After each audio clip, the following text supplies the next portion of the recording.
close call, but we got the iridescent moon's marrow and restored Columbina's strength, and that's all that matters. In other words, mission accomplished. Paimon wonders how everyone else is doing.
Do you think the others are making good progress?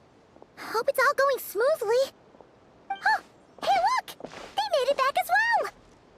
Flint's! Llama! How did it all go? All is well, thank you. Nefer and Yehoda had to stay at the curatorium to wrap things up, so they won't be joining us for now. I ran into Miss Nefa and Miss Aino on the way back. Their work is still in progress, so I suspect they won't be back for a while either. You seem rather cheerful today, Mr. Flint's. I certainly am. I achieved what I set out to do and came away with more than I bargained for.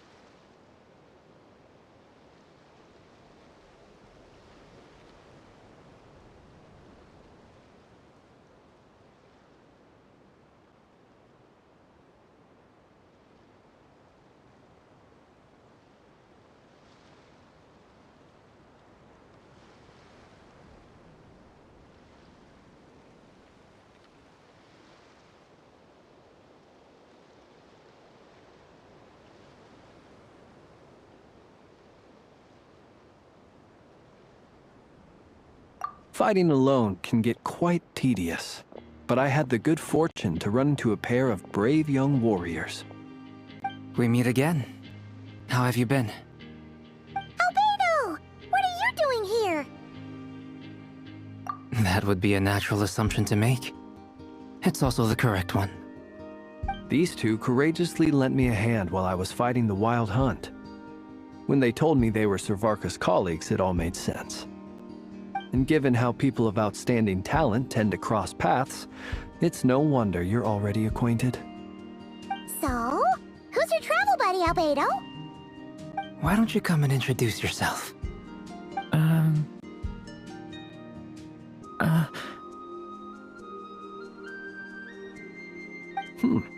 A gentleman of few words, I see. And a rather stern countenance. I presumed you were acquainted with him. Is that not the case? It's nice to meet you. Again. We've technically met before. Wait a sec! You're Minnie Durin! That's right. It's me. I'm glad to see you again. By the way, he says it's okay if you drop the mini. Yeah, I'm not as mini as I used to be. Interesting, isn't it? The first step towards blending into human society appears to be reflecting on whether one's name really reflects who they are. Wow! You look so different! In a good way, of course. It's great to see you looking so healthy. Thank you, Paimon. And although you're as mini as ever, I understand that diminutives don't always convey endearment. I'll be sure to simply call you Paimon, as a sign of my great respect for you. Wow! You're such a smooth talker now. Paimon could get used to this.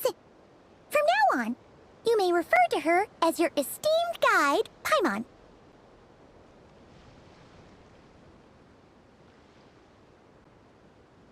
Personally, I think our little Paimon is the perfect size. When people call her Little Paimon, it's just because she's so adorable that they can't help themselves.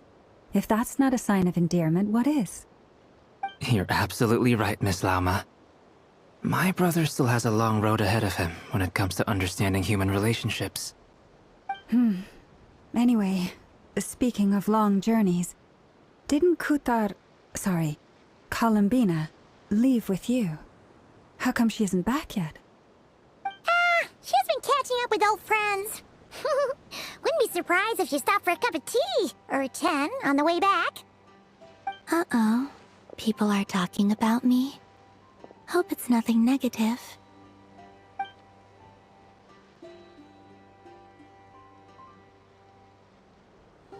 Judging from your expressions, I'm guessing it all went well? It's getting crowded here. I'll go grab some chairs. No need. This is a job for an alchemist. I'll whip some up momentarily. Thank you for your hospitality, ladies and gentlemen, but I was merely escorting my friends back. I'll be meeting Sandrone shortly, as we still have some things to discuss. It's been a pleasure, everyone. But this is where I'll say goodbye. We really appreciate your help. Oh, come on. Spare the formalities. I'm just glad I could help out some true friends. I understand. Well, bye for now, Harlequino.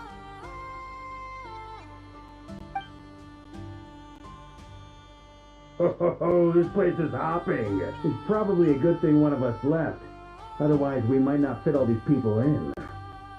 Are you saying we're about to run out of chairs? As a matter of fact, I am. Come on in and see for yourself.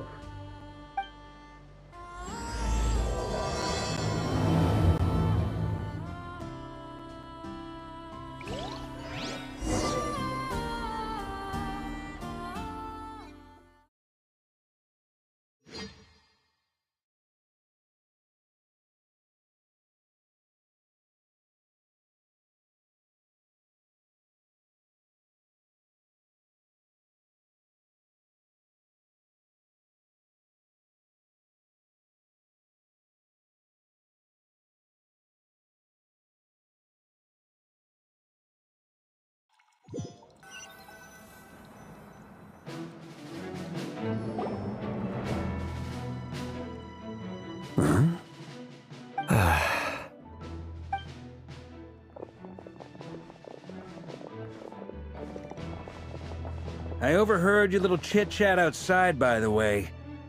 With Miss Columbina's colleague gone, we should be back to the original crew plus the other colleagues I brought in. Though, it looks like we have another new face. Someone else managed to rope in a colleague too?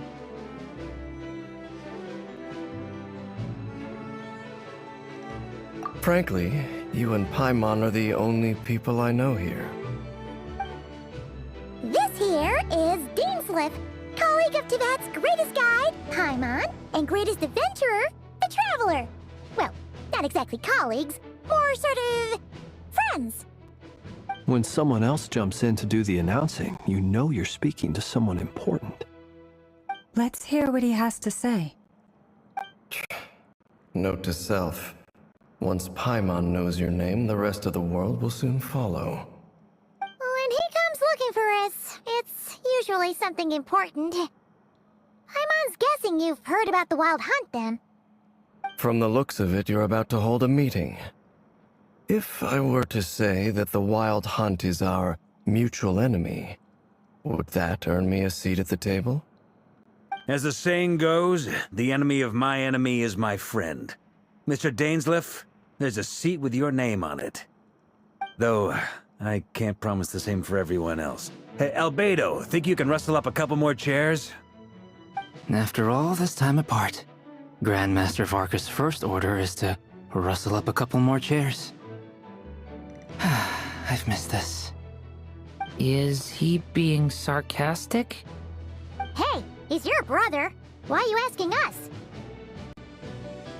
I've still got a lot to learn about the nuances of human conversation. Trying to decipher Albedo's way of speaking has been like jumping in at the deep end. Oh, good point. Paimon gets you now. Don't sweat it. There are people who go their whole lives without getting the hang of it. You're ahead of the game already.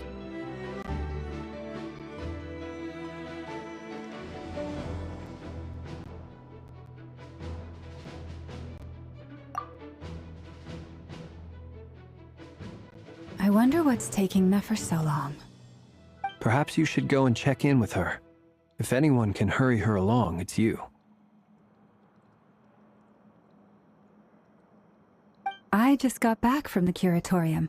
Besides, aren't you curious to see what's taking her so long? Miss Nefer doesn't strike me as the type to share secrets. And since gathering intel is her specialty, I'm guessing she'd prefer to keep her methods confidential. Under such circumstances, would it not be tactless for me to impose? Oh, but it's fine for me to impose. What can I say? You have an unrivaled ability to garner people's affection, Miss Moonchanter. Besides, you have far more in common with her than I do. All right then.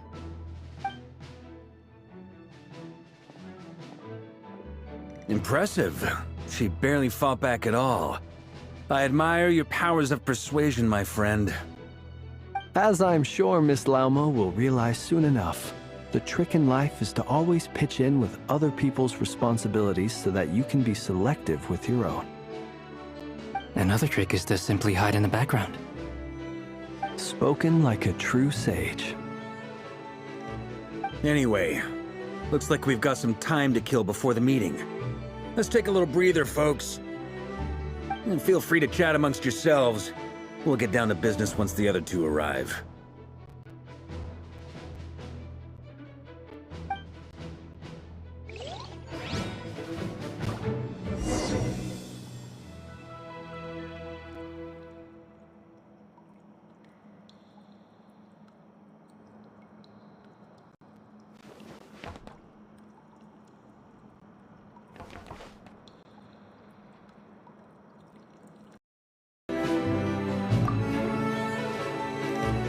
You're both awfully quiet. Why don't I start us off with an icebreaker? Much obliged. Have either of you ever had your portrait painted? If not, I'd be glad to help. That sounds like a lovely idea. You know how to paint, then? I dabble occasionally. He's an excellent painter. Tables, chairs, people, dragons, you name it. He'll paint it for you. I'm flattered. If I ever get the chance, I'd like to give it a try myself. I'll bear that in mind. Anyway, how about you, Durin? What sort of portrait would you prefer? Oh, I'd be fine with anything. Whatever style feels best to you. Very well. Then I'll play it by ear.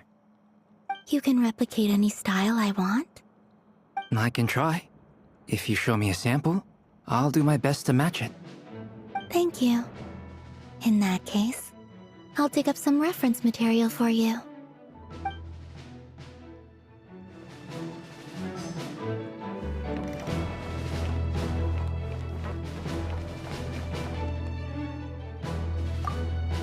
Truth be told, I can't remember the last time I was in a meeting with so many people. You're not alone there, my friend. The Lightkeepers also struggle to bring everyone together for a serious discussion. I don't doubt that. I've only ever met two Ratniki, one being you, and the other being that young guy, Itlua. Itlua is a good apple, I'll give him that. He's kind, honest, and regularly delivers supplies to my lighthouse. A true Ratnik to the core. In that sense, he puts me to shame. So you're what? A fake Ratnik? That's what it sounds like you're saying. But I get the feeling that's not quite what you meant.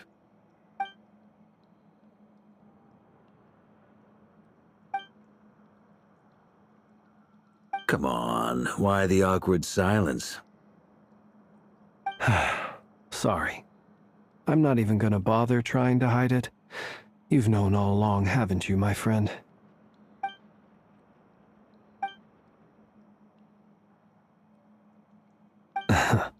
Now that was an awkward silence. Let's just keep this between ourselves. Probably best if Eloa doesn't know, huh? That goes without saying. Gotta be careful what you share with youngsters, after all. Anyone else in the know? Let me guess. The Traveler and Paimon? It's dangerous being too sharp for one's own good, you know. Then, in the name of the Animo Archon Barbados himself, I swear, your secret's safe with me. When we went for drinks, you said that you and Barbados were practically best buds.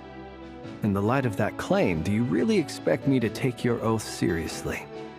Of course. Just as long as you don't go spreading around the fact that I'm close with Barbados, all right? Fair enough, then. Nothing like a bit of mutual leverage to seal the bonds of friendship.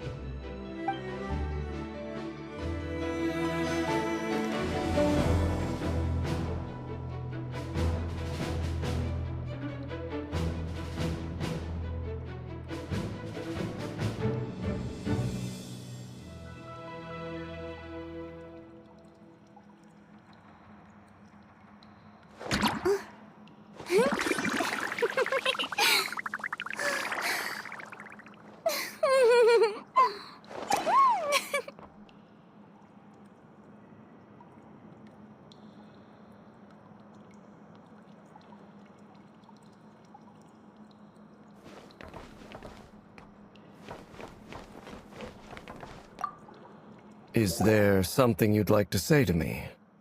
Yeah! For starters, why'd you just show up here without even giving us a heads up? If you think back to our previous interactions, you may recall that that's hardly out of character for me. You do have a point there.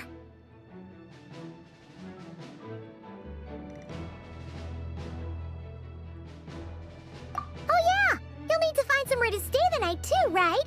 Want to tag along with us? You never know. We might get a group discount. Sure, let's do that. Great! Paimon will handle it!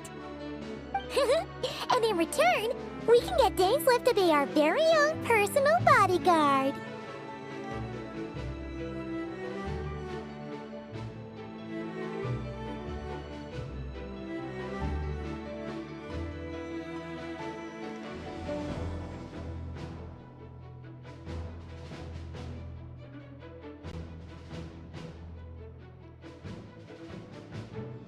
If that's what you had in mind, you should have said so sooner. I'd be happy to help. Oh, okay then. Paimon was only kidding, but good to know. Anyway, since we're all here together, we might as well watch each other's backs. That's just what friends do, right? Indeed. Thank you.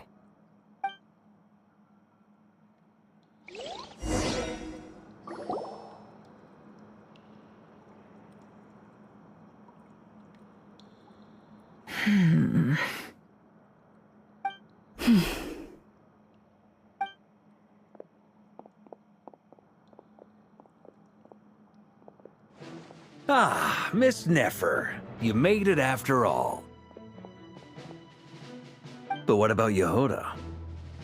I'm here to give you an update on how things are going on our end. Once this is over, I'll be heading straight back to continue my work. I left Yehoda back at the curatorium to watch over things while I'm gone. Huh. So much for just this once.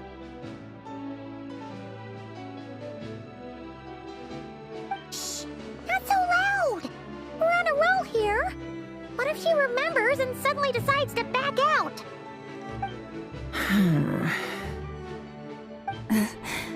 Did you say something, Mr. Varka? Huh? I didn't say anything. Right, Flint's? Must have been a frog. They get so noisy around here at nighttime. It's like they're putting on a concert in the background. Anyway, before we begin, there's a few introductions to make. Let me start by saying that it's an honor to be speaking before so many distinguished colleagues and collaborators. First up, we have Miss Lauma. As Moon Chanter, she's the leader of the Frost Moon Scions, a local religious community in Nodcry. Then there's Miss Nefer, boss of the Curatorium of Secrets, an intel gatherer extraordinaire. Nefer is leading the investigation into Rerer's background, assisted by Yehoda and Lauma. From the little I've heard, they're making some great progress. Over here, we have Mr. Flintz, a ratnik and guardian of the abandoned lighthouse. In our last operation, he courageously distracted the Wild Hunt to buy time for the rest of us. For those of you who've never met, this is Mr. Albedo, a renowned alchemist and captain of the Knights of Favonius investigation team. By his side is a new face for us all, myself included, Mr. Durin, who has come to lend his aid. Next up, we have the Moon Maiden and former Fatui Harbinger, Miss Columbina. Then we have the Traveler, who's earned more titles than I could possibly hope to list out, so I'll spare you the rundown. And Paimon, the ultimate travel companion and quite possibly the best guide in all of Tevat. Whoa! That's a lot of people! Great turnout! Miss Nefer, it looks like you might have another job coming your way, so, congratulations on the booming business, I guess. You think I haven't got enough on my hands as it is? Who's looking for me now? That would be me, Miss Nefer. I have a commission for you. And you are? Who I am doesn't matter right now. What does matter is that I'd like you to gather more intelligence about the Recher of Solnari. Well, it's not as if we never take on anonymous commissions. But in your case, I'll have to decline.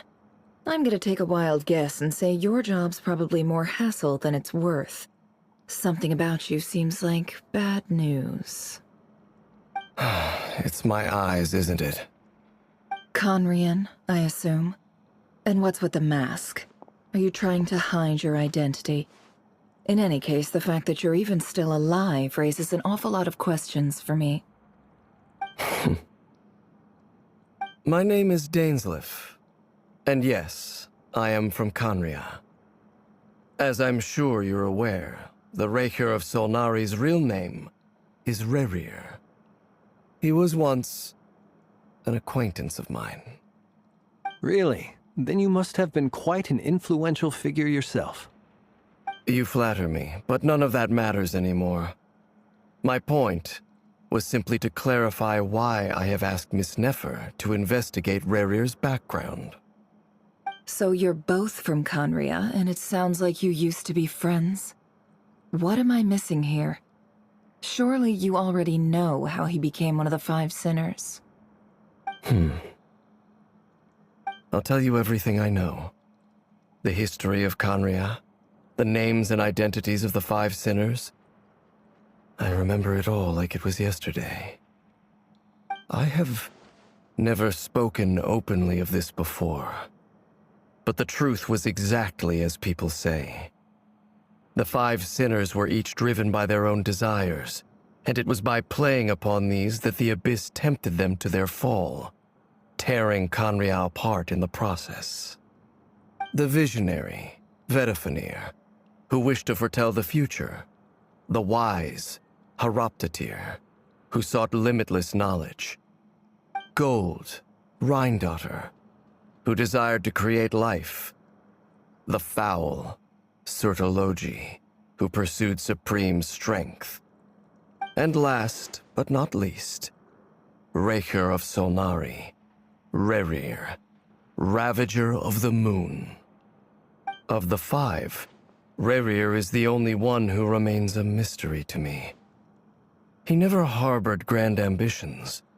So what changed in the space of a single night? How did he come to fall like the others? In other words, you're saying that his change came as a shock to you, and you have no idea what actually happened? That's right. You mentioned how the Abyss tempted them, which led to their fall. But what did that look like in practice? And what other context can you give me about the events of that time? The more detail you can give me, the better.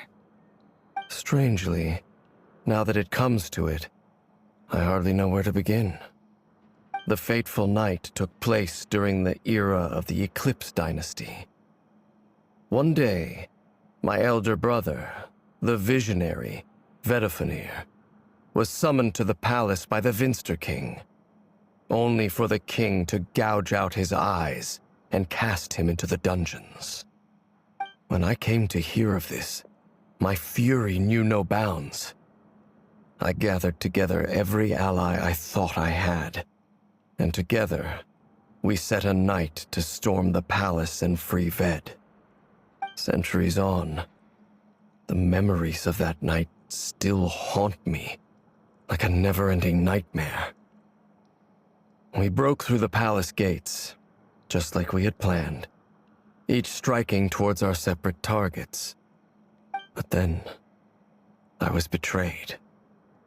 Even Vedifenir, the very person I had come to rescue, abandoned me and partook of the Abyss's power. So, it's personal after all. Then tell me, Mr. Dainsleif, what price are you willing to pay? You, of all people, must know that nothing comes for free.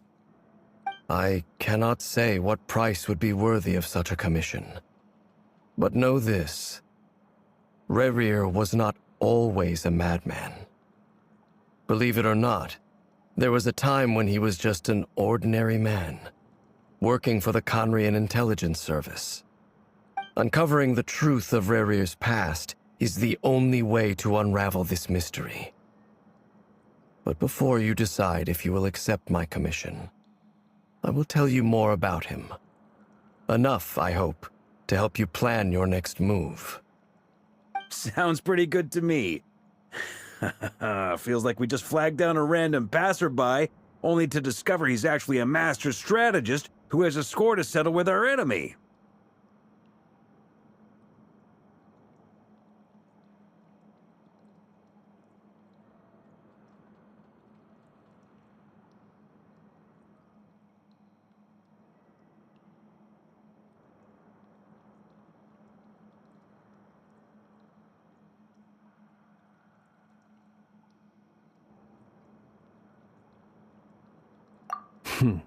Can I borrow your halo?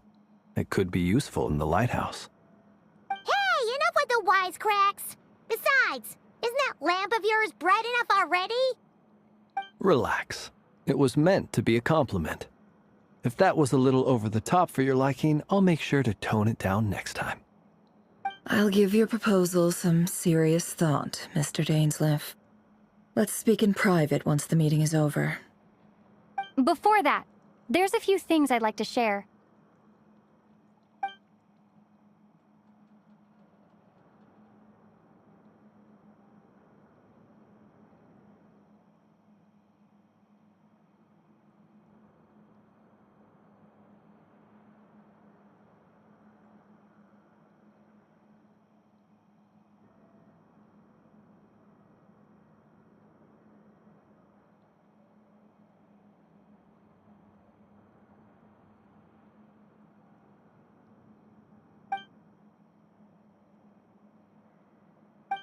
Now that we've united the hearts of the three moons, your power should be greatly enhanced.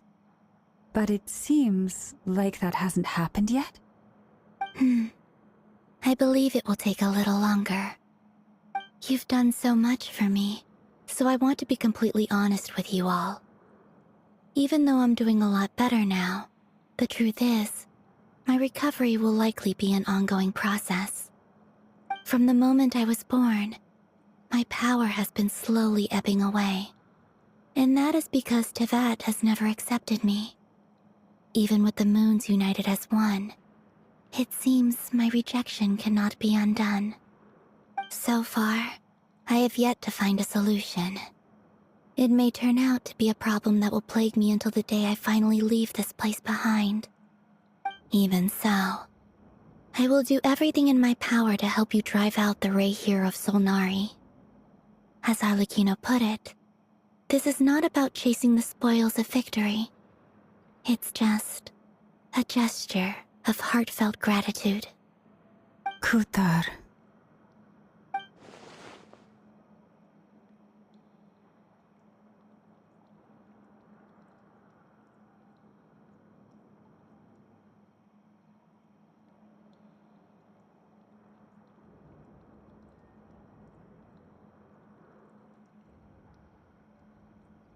Defeating the Rahier of Solnari will be no easy task. While my strength slowly recovers, we'll also need to gather more intel. Naturally. We should take all the help we can get if we hope to defeat him. We've considered several viable plans now, but our choice hinges on the answers to a few key questions. Is it even possible to kill Rahier? What experiences shaped the person or monster he became? And what's he really after? Given Albedo's expertise in alchemy, I think we should leave him to try and answer the first of these questions. Understood. As for the other two, I'm afraid we'll have to count on you again, Miss Nefer. Believe me when I say it's not my wish to burden you. But right now, relying on your skills is our only option. So you're placing all your hopes on me, huh? We can't thank you enough for agreeing to help us. Honestly, I can hardly believe how lucky we are.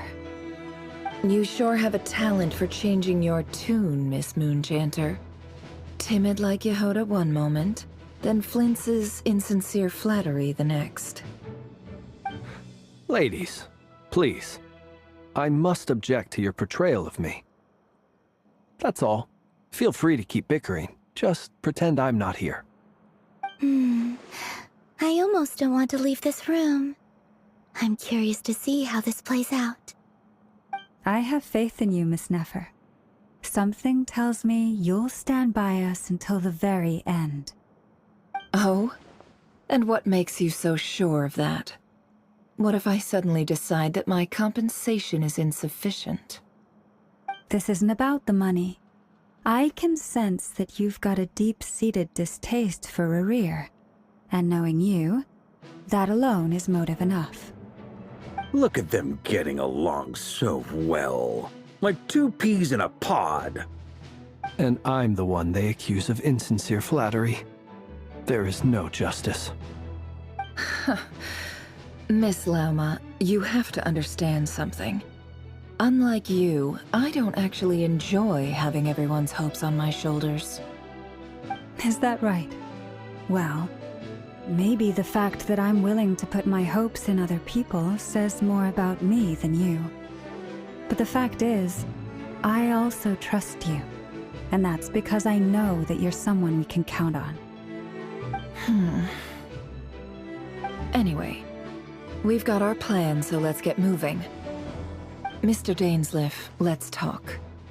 And Traveler, once we're finished, if you've nothing else planned, I'd like you to come with me. This whole experience is teaching me a lot. For instance, I now know that when other issues come up in the future, I'll have far more luck getting Lauma to convince Miss Nefer than trying to do it myself. Hate to say it, friend, but that's one of the funniest things I've heard in a while. Why? You think I've got it wrong? Quite the opposite. But what makes it so hilarious is how long it's taken you to realize.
Thank you for waiting.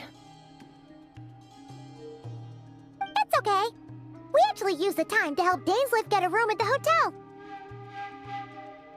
That's very considerate of you.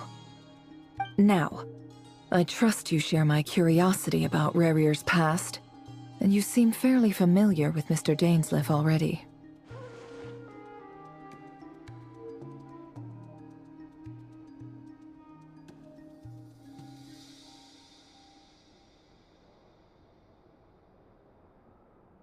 We spoke at some length after the meeting.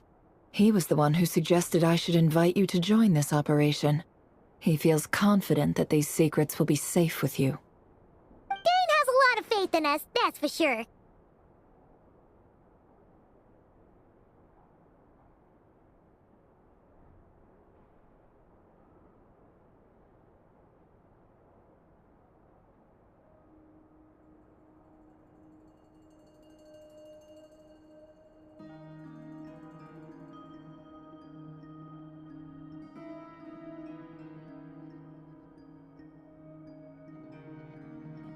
Likewise.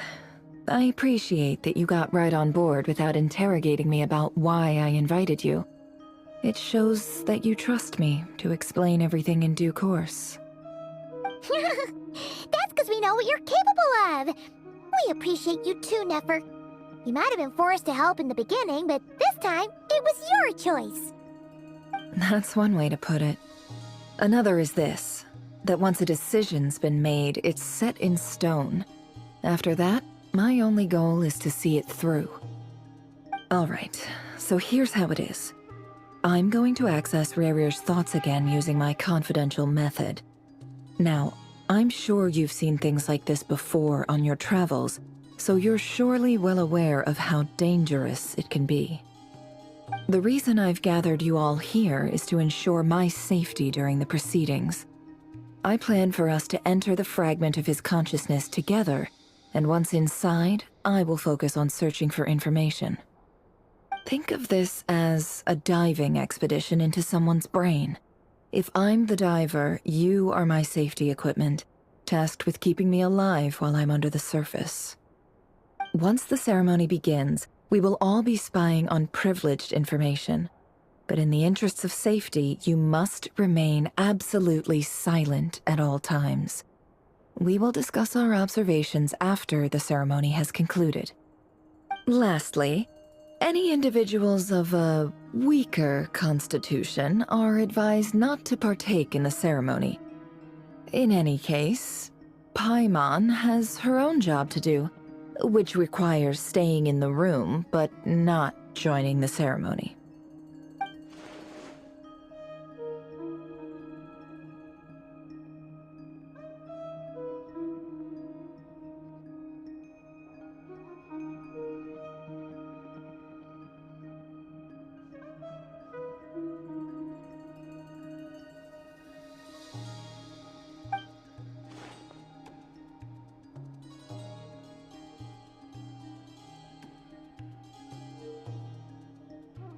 Well, good luck, everyone!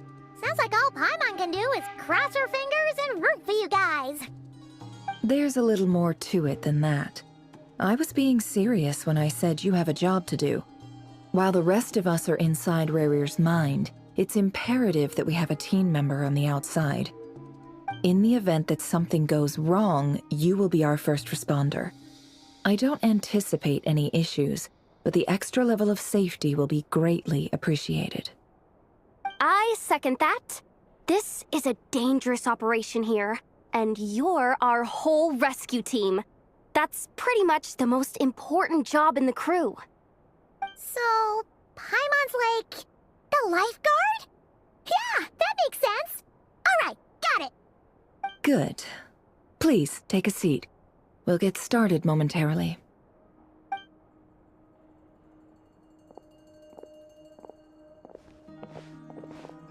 So, did Mr. Dainsleif tell you anything else? He told me that he believes Rarier kept some big secrets in his life.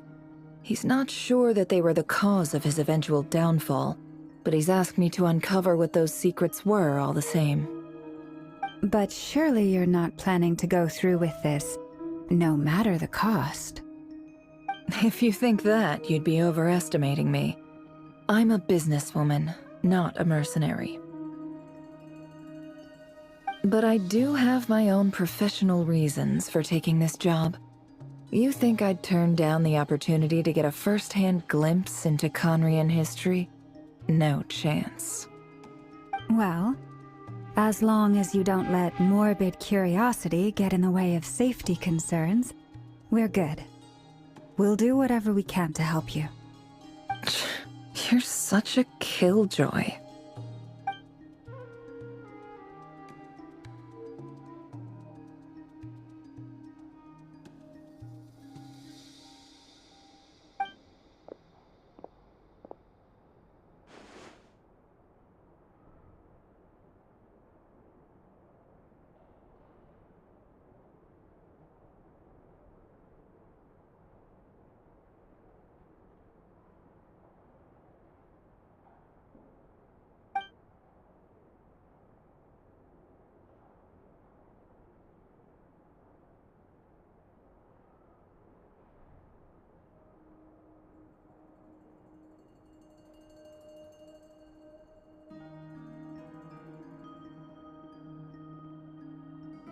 All right, I'm good to go.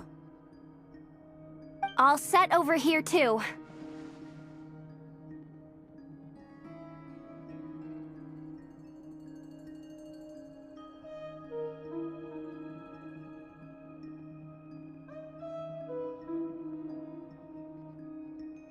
Promise, Paimon, you'll be extra careful. All right. Let your whole body relax. We're about to begin. Close your eyes.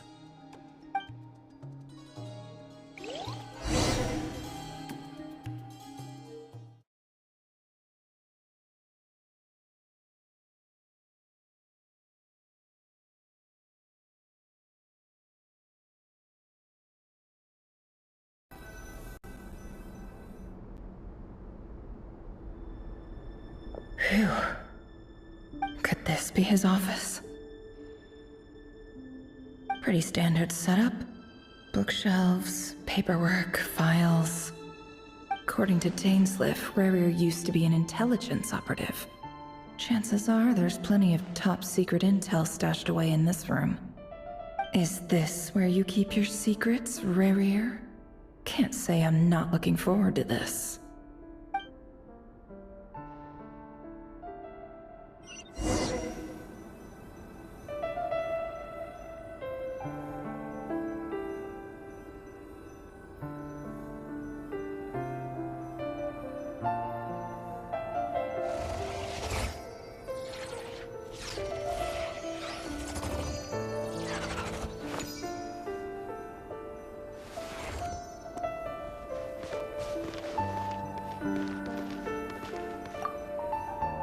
He looks even gloomier than last time. I wonder what's changed.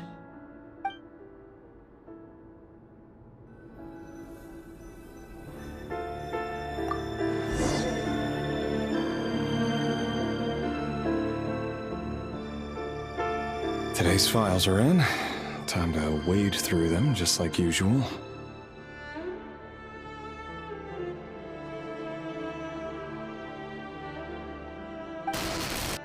Male, 51. Occupation, cook. Confirmed Crimson Moon descendant. Has maintained frequent contact with other descendants over the past year.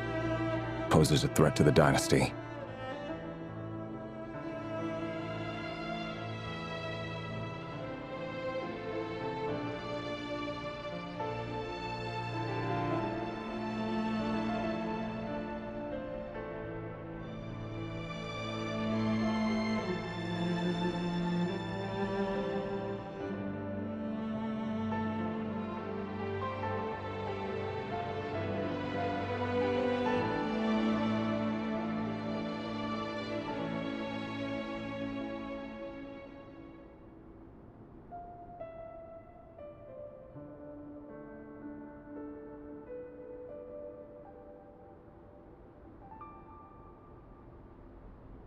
Neutralized.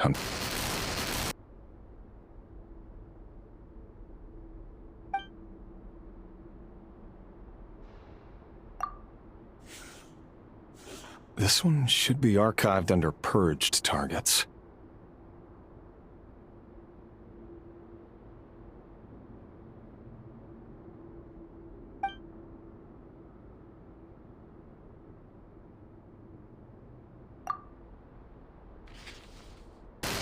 Female, 23. Occupation, office clerk. Confirmed Crimson Moon descendant.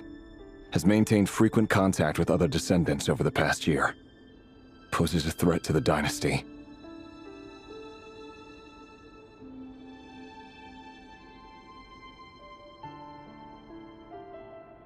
Neutralized on...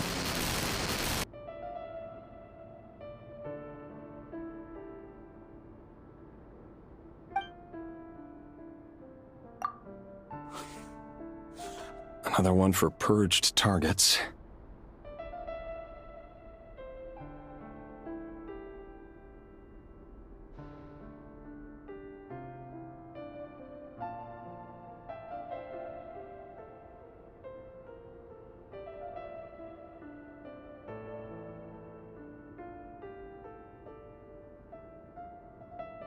Sounds like she was that other man's daughter.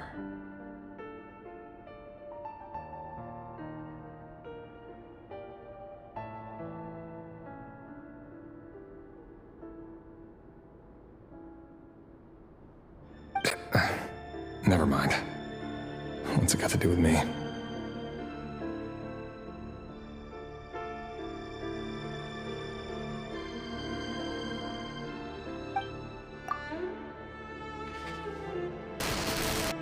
Male, 40.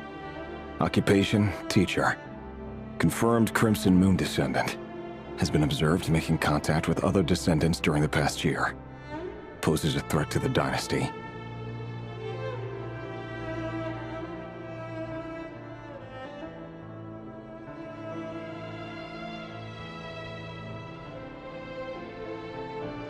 Neutralized on...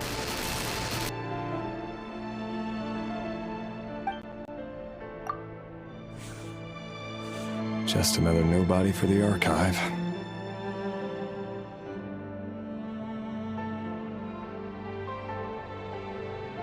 Come to think of it, I remember surveilling this man. A case like his never would have been considered a priority in the past. Huh. He barely even interacted with other Crimson Moon descendants.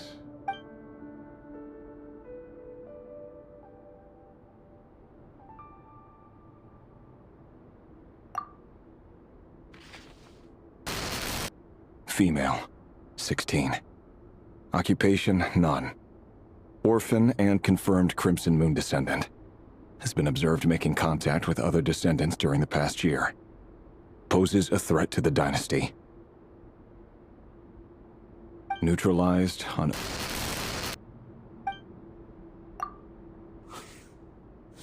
Filed.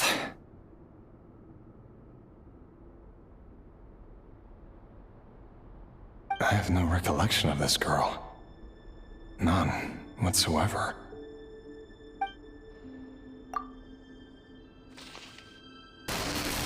Female, 13. Occupation, none. Orphan and confirmed Crimson Moon descendant. Has been observed making contact with other descendants during the past year. Poses a threat to the dynasty. Neutralized on...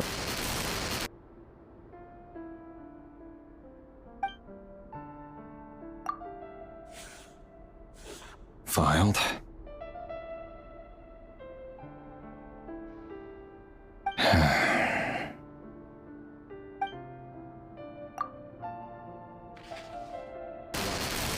Male, 11.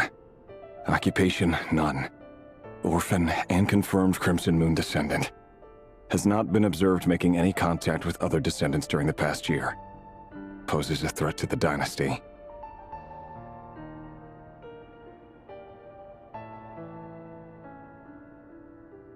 Neutralized and...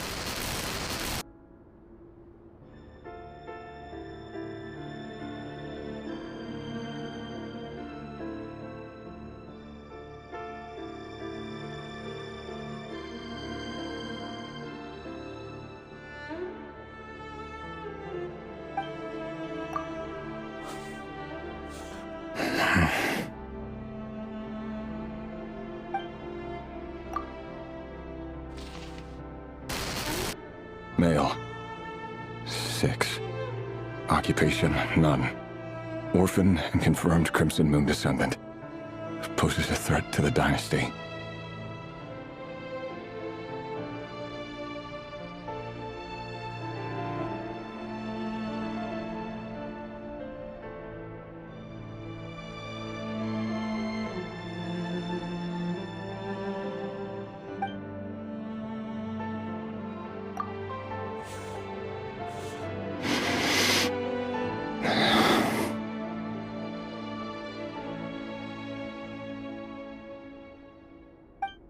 It's funny, isn't it? Your job is becoming both harder and easier at the same time, depending on how you look at it. Sooner or later, the Crimson Moon descendants will be completely wiped out. But as their numbers dwindle, they become harder and harder to track down. That's not how it is. Fortunately, however, most of the able-bodied adults have already been taken care of. The remaining weaklings will be increasingly easy to deal with. No! No. My job is to ensure the survival of the Eclipse Dynasty. And the only way to do that is by eliminating any and all potential threats. It's a perfectly legitimate line of work. Every single one of my colleagues can attest to my fairness. And if my friends were aware of the facts, I know they'd back me up too. Assuming, of course, that they were aware of all the facts.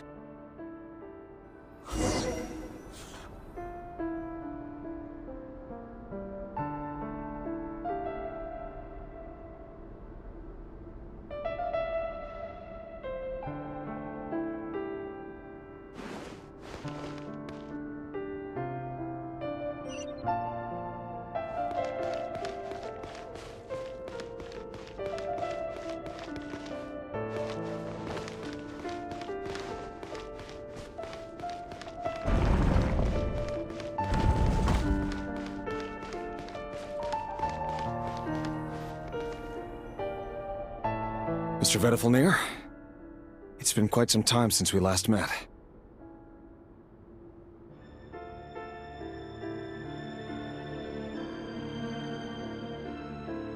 Revir, I trust you're here because you have something important to discuss. Forgive me.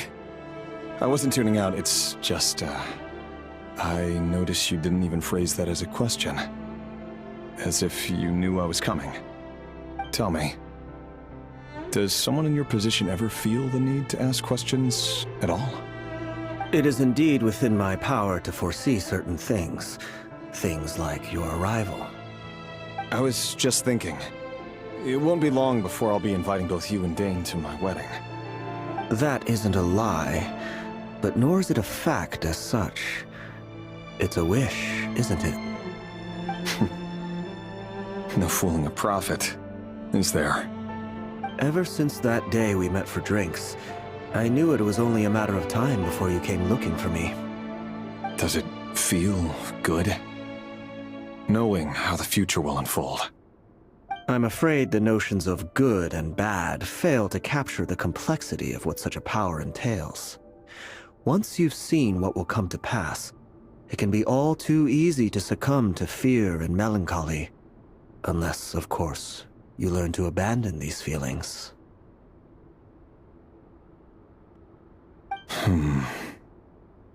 You fear my silence, and long to hear the words I left unspoken that day. That's right. You must have noticed my reluctance to broach the subject, and the reason is simple. Because the truth could never have lived up to your hopes. For both our sakes, such words are better left unsaid. The burden of prophecy was never meant for your shoulders. So who exactly do you deem worthy to hear your prophecies? None but our exalted king? Or rather, our king as he once was. You're closer to his majesty than I am. You must know better than anyone how much he's changed. You say that as though it is to my benefit, Yet precisely because of that, I dare not speak rashly. A king can turn out to be the most virtuous of rulers, or a tyrant more terrible than the most vicious of dragons. You are so wise and far-sighted, yet still you would have me live in fear of the unknown? You make a fair point. Especially given my silence alone was all it took to send you spiraling downwards. Very well then.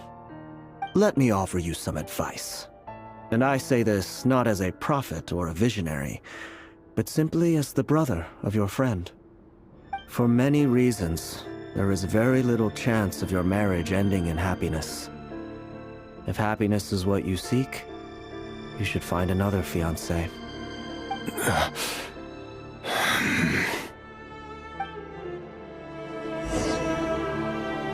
Hold on. There's that same black fog again. Could this memory belong to Delindus? Guess I'd better try to be careful.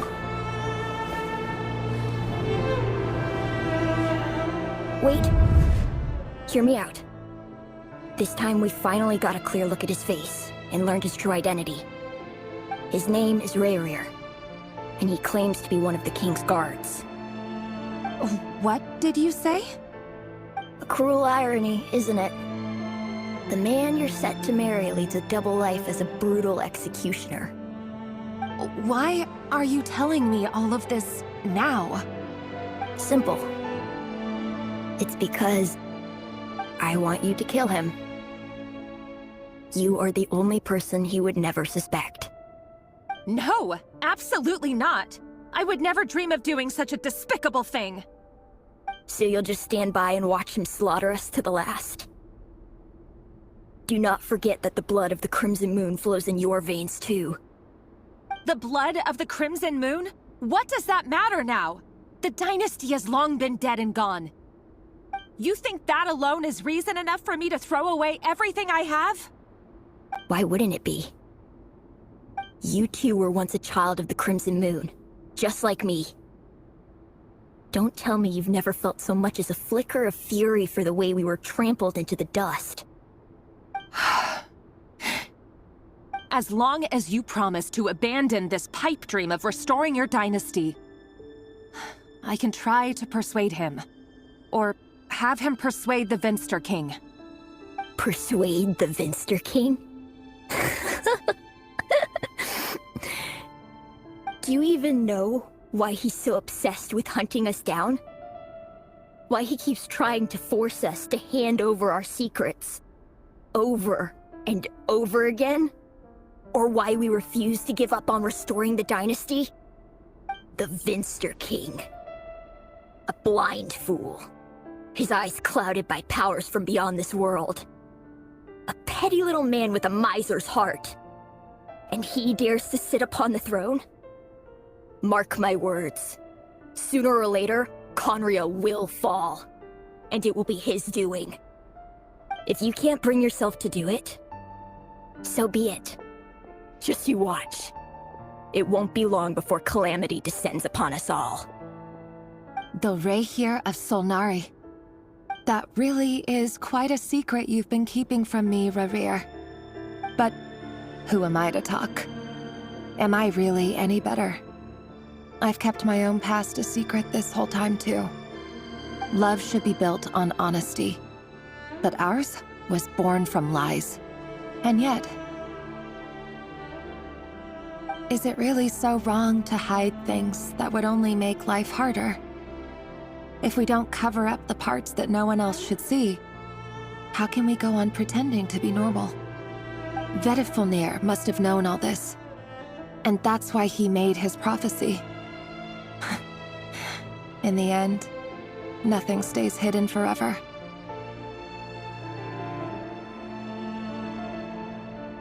But I won't just sit by and watch this disaster unfold. I'll do everything in my power to protect what I cannot afford to lose, no matter who I have to face.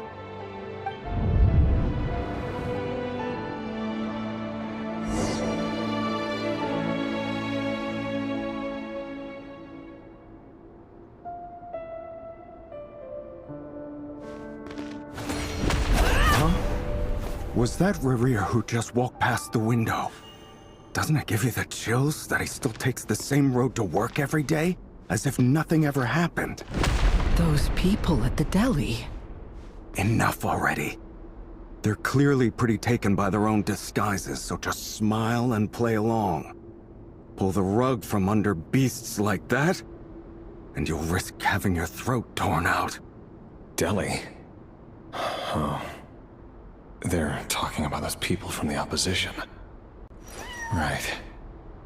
I'd almost forgotten they used to run a deli. People of no consequence always vanish so easily. And no one even remembers them.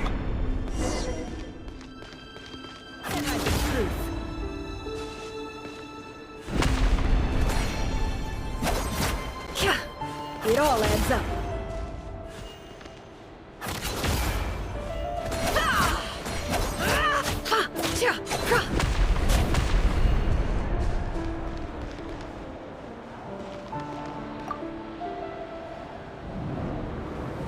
But surely you can see he's not the man he pretends to be.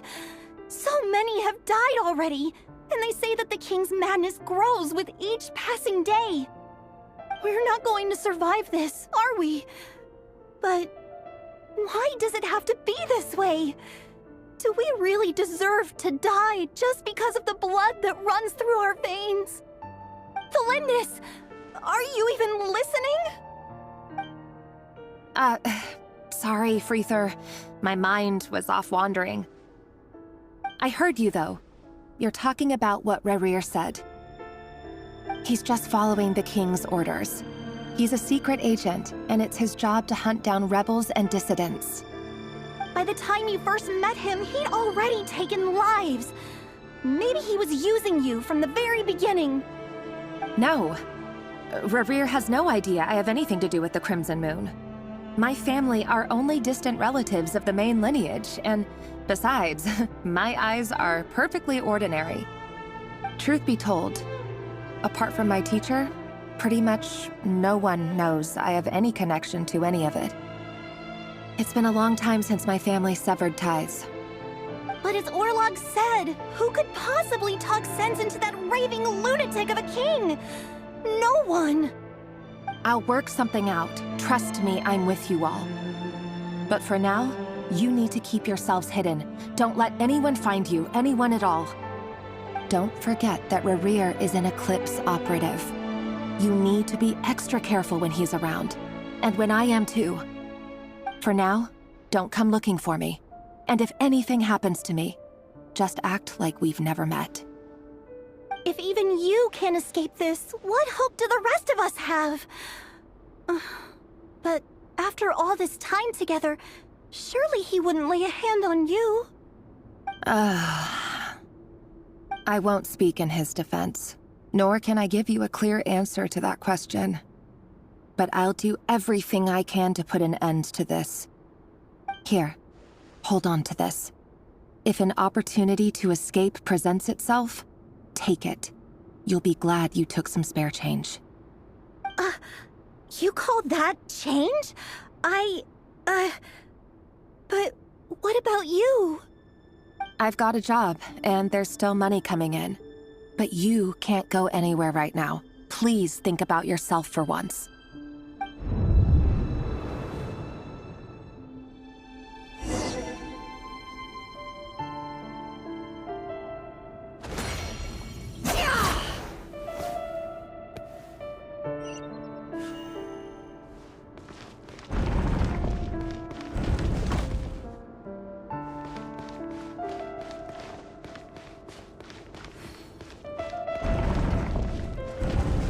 Another day, another round of assassination training.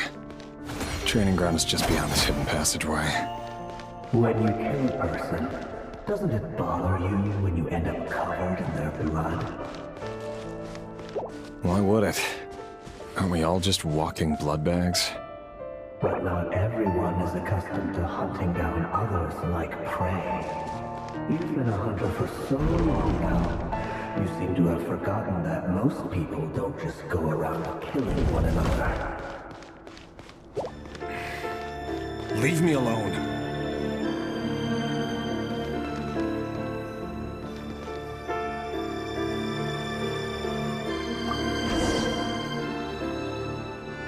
Make sure you have a firm grip on the handle, and choose your angle well.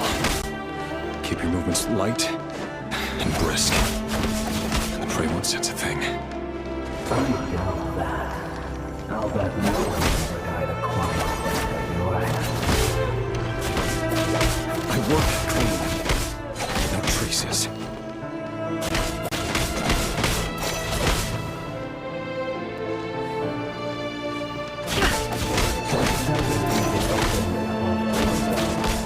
The king just happens to need you right now. What if something doesn't? That won't happen.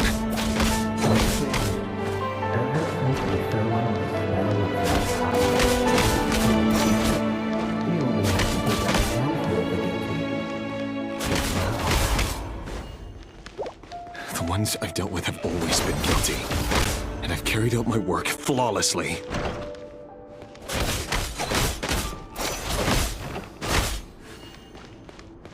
Can't hide the truth.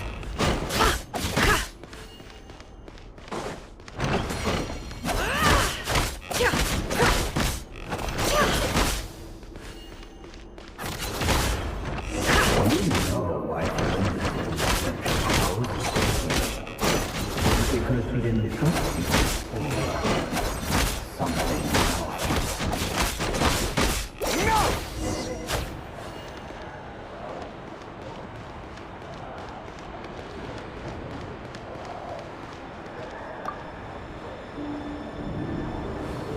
The Lindis, do you still remember Orlog? Orlog. The boy who was pretending to sell flowers. You spoke for quite a while, didn't you?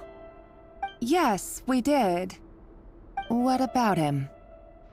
He was arrested 2 days ago. Chances are he's already dead. He... I just don't get it! After everything he's done, why do you still stand by him? Or does it mean nothing to you that people keep dying? No, that's not... Just hear me out. I need to go now, Thelindis. They're looking for us. You take care too. If you ever need a place to hide, come find us.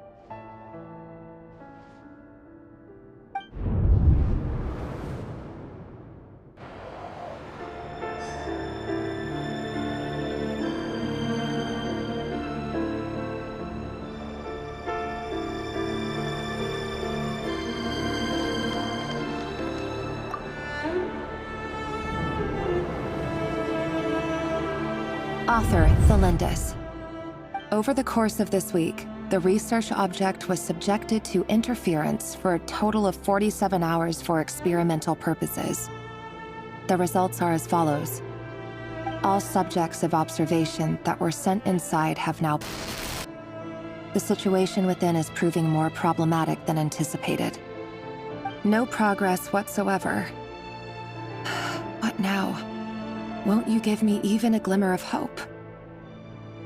Things are getting worse by the day. I have to find a way or we'll all be in danger.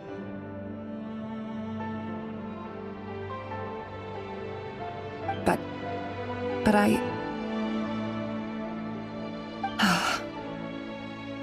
If all this research comes to nothing, what then? Sooner or later, it'll be my neck on the line. But could he really bring himself to kill me? No. Surely he wouldn't have the heart.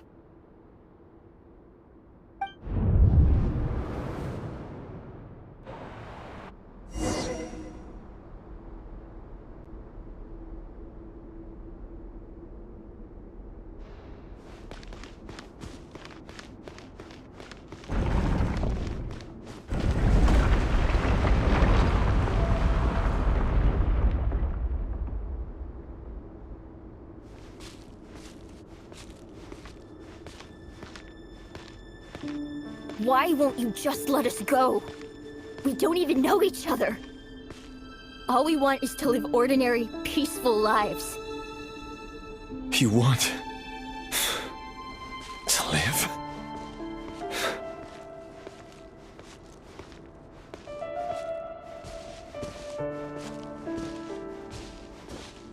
Yes. I just want to go on living. Is that really such an unforgivable crime?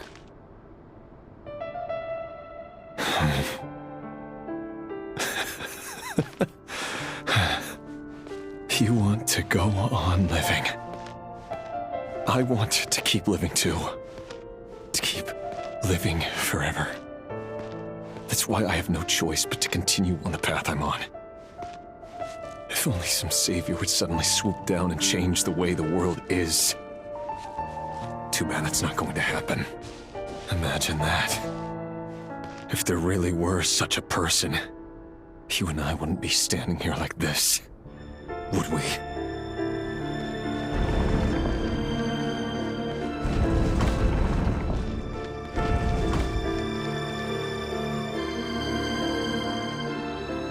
Today's files are in.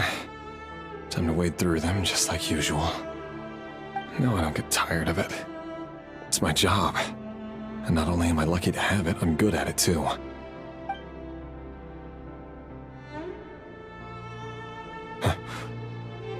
Wait. That's... Thalindis? No. No! No!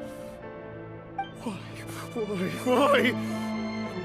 But you bear no mark of the Crimson Moon. How could you possibly have anything to do with them? It cannot be! A diluted bloodline. Carefully concealed. I see it now. You've been living in the shadows just like me.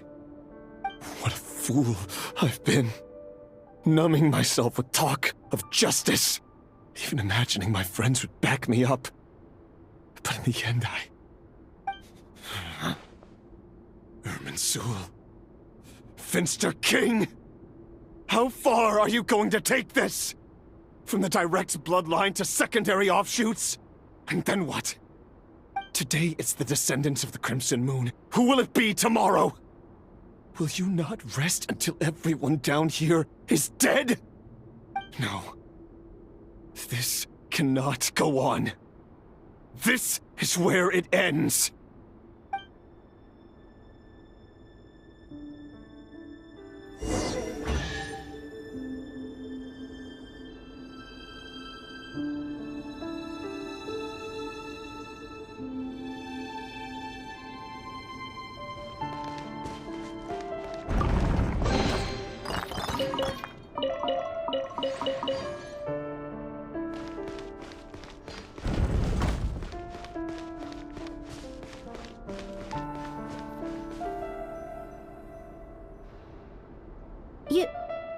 You're really letting me go? I am. As long as you can guarantee that no one will find you. Don't worry, I'll be extra careful. No one will know I was here. But... what about you? Me? If you let me go, you won't be able to complete your mission, will you? Good point. In that case, maybe you should stay. No, please! I just want to see the outside world again. To... Go on living? Yes. I know you're a man of your word. So please, just let me go. If I let you leave, what will become of me?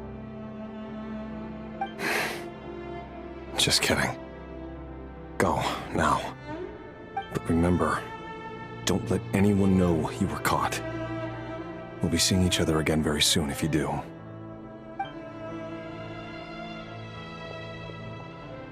Even shadows in the dark must live by a code. But you can't save everyone. You've been whispering in my ear for days now, Vedivulnir. What are you trying to do? Break me down? I only say this because you long for an answer to your problems. Let her go, Larrier, or you risk losing everything. I will not abandon Thelindis. Then you'll need a little more vigilance and a lot more power. The world is changing, Larrier. Keep your eyes peeled for your moment of opportunity. That voice used to be so unclear, but now I know exactly whose it is. It's Vedalfnir. He won't tell me how to actually resolve any of this, but he keeps trying to manipulate me like a puppet. What's his game here? Tell me then. What will this moment of opportunity look like? And no answer. He's like a ghost. Always disturbing me when I'm on edge, but never answering when I need him most. So, the Eclipse Dynasty was purging, well, massacring the descendants of the Crimson Moon. And it seems like it was all connected to the Vinster King's research. The King's obsession with abyssal power left the future of Conria hanging in the balance. No wonder every aspect of Rarier's life was so unstable. And it looks like this Thelindis, Rarier's would-be fiancée, herself belonged to a sub-branch of the Crimson Moon Dynasty's descendants. It almost defies belief that a couple like them could hide the truth from each other for so long. If the Vinster King hadn't intervened in such a drastic way, they might have gone on deceiving each other for the rest of their... And why does Vedalfnir, Daneslif's older brother, keep talking in Rarier's head?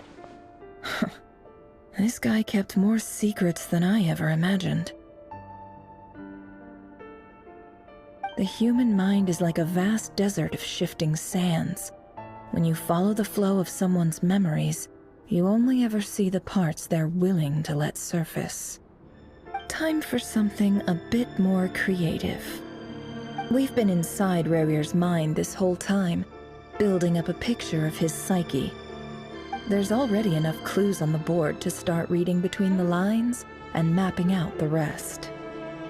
Now, we can finally begin to put the pieces together. Sure, it'll only be a reconstruction, part simulation, part reasoning, but it's usually pretty accurate. Once we've built up a cognitive profile, we just need to cross-check the logic behind his actions. And then we'll be able to take a sneak peek at whatever it is that Rarier has really been hiding.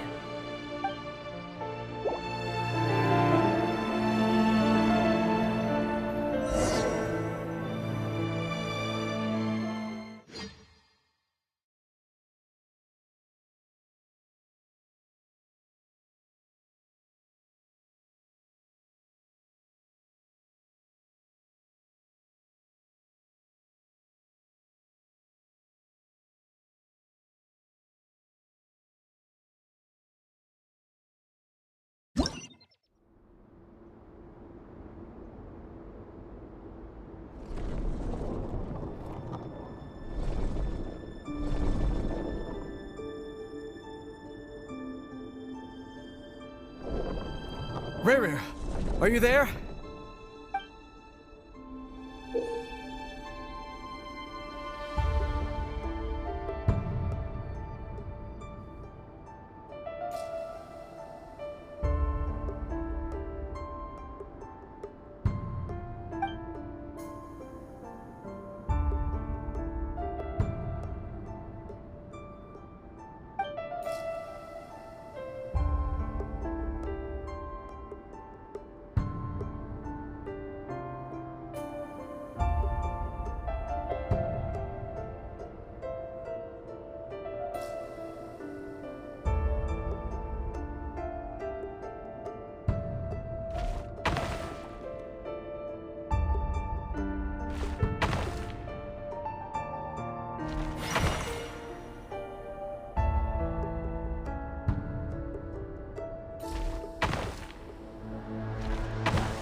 Hey, Rarier! Come out, it's urgent! Dane? What's wrong? Quick, come with me. I'll explain everything once we've met up with the others. Okay. I'll come. But the Lindis is still over at the Universitas. I'll need to leave her a note. All right then, but make it quick. I've never seen Dane so worked up before. Whatever this is, it must be big trouble.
Well, this is a nice change, meeting you all at this hour. When men and women of ambition can speak face to face in broad daylight, I say that's a big step forward for our dear Conria. Don't be ridiculous. We do not fear the day. Why would we seek refuge in the night? You might ask your blade that same question. I'm told it prefers the cover of darkness. The word on the street is that Sertologi only strikes when he has an unfair advantage. But that is patently false. I see you're missing an arm and a leg. Surely only a fair fight could explain that. If this is your way of offering me replacement limbs, believe me, I'll take them. Oh, we can certainly discuss that. With bioalchemy, anything is possible. Assuming I have your full support in my research. Lunatic. Roptatir. What brings you here? Why, Dainsleif, of course. He invited me. Please, cast aside your apprehensions, Miss Rhindaughter. Whatever the rumors may say, I am but a humble servant of the king, and I can assure you he affords me no greater convenience than he does you. Well, the Universitas Magistrorum won't stop fawning over you, so at least some of the rumors must be true. You're clearly doing well for yourself, so drop the humble servant act. It endears you to no one. You're president of the Universitas Magistrorum, the chief royal mage known as the Wise by royal appointment, and by far the most favored among the 4 pillars of Conria. Vice President Veit doesn't even try to hide his envy when he sees you. My success is the product of hard work and good luck. It's as simple as that. Were the king not such an extremist, I hardly think I would have received a senior post at my age. Of course, no job is without its gripes. Serving a king like ours can be a challenging task, as I'm sure you can imagine. And as for Efterveit, in missing out on the presidency, he's dodged a mountain of stress. Like everything else in life, it comes with pros and cons. You're all here. I apologize for the short notice, but it was an emergency.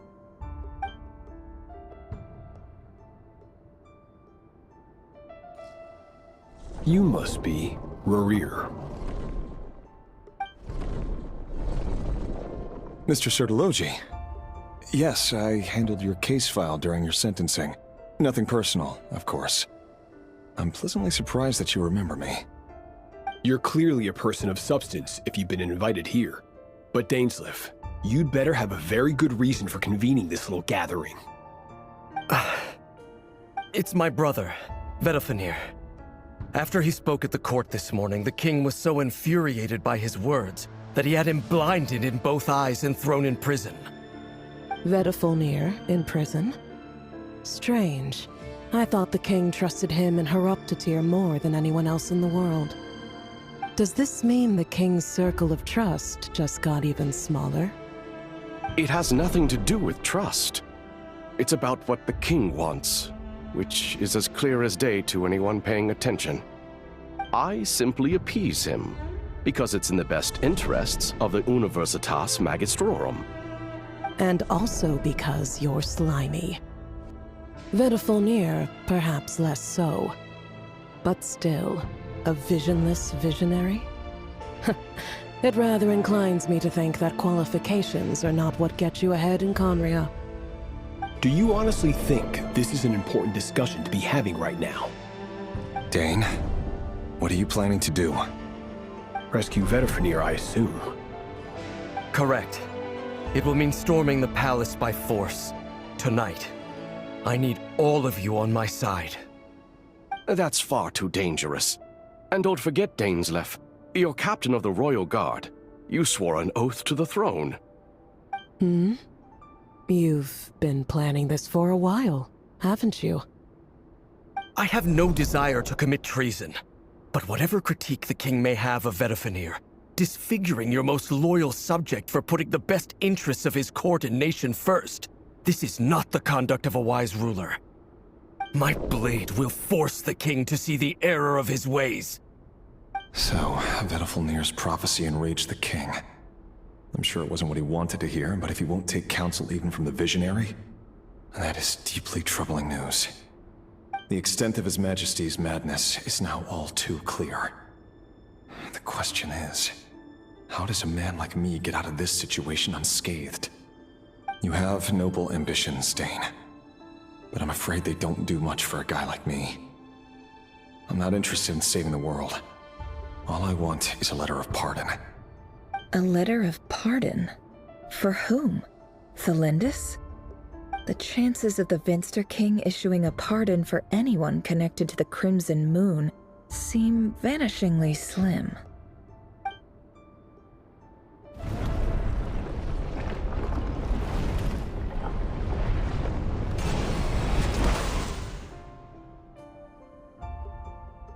This black fog over the board must have some connection to Thelindis. But why is it taking this form? Does it have something to do with Rarir's past? Another mystery I'll need to unravel.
Author Thelindis.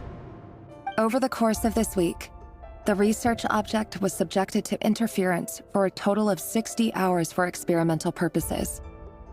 The results are as follows. Research dating back to the Crimson Moon Dynasty has established 2 points regarding moon marrow. Firstly, its origins have something to do with a god's power. Secondly, it serves as a portal to an as-yet indeterminate location.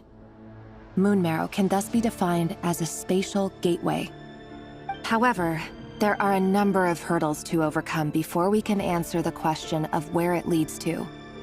To start with, opening the gateway requires a specific power source, which the relevant literature indicates. An enormous amount of power is then required to keep the gate open. Currently, the total power output of our instruments remains in the single digits. To make matters worse, I am now the only staff member remaining in the Moon Marrow Lab. The Universitas Magistrorum recently decided to move most of its personnel into abyssal energy research, which has stymied all Crimson Moon-related projects. This is not a wise move. I have always maintained that placing all our hopes in a single source of power is risky, especially one as poorly understood as this. As well as making ourselves overly reliant on a single resource, we are neglecting other promising technologies. I apologize if this comes across as disrespectful, but as a Moon Marrow researcher, I desperately want to see the world beyond the gateway. If we really made it there one day, what would we find? And how would we go about taming the unknown? My imagination is endlessly fueled by questions such as these.